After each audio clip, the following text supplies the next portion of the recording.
જય માતાજી, જય રાજપૂતાના। ઓલો આજ સવારનો એક જે મેસેજ વાયરલ થતો હતો કે સંકલન સમિતિના એક આગેવાને રાજીનામું, એ મેસેજ સાવ ખોટો છે।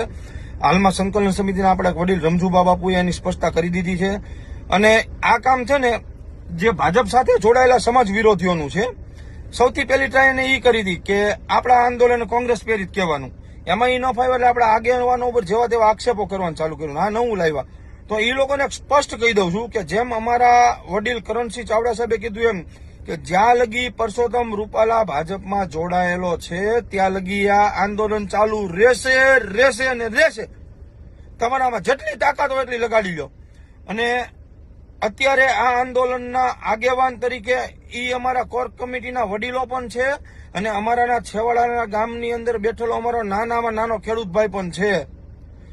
અને તમારામાં જેટલી તાકાત હોય અજમાવી લેજો, બાકી અમારું આંદોલન સ્વયંભૂ છે ને ચાલુ રહેશે। અને વડીલોને પણ હું બે હાથ જોડીને વિનંતી કરું છું, તમે પણ ક્યાંય એવો નિર્ણય ન લેતા, તમે પણ સમાજમાં હસીને પાત્ર બનો।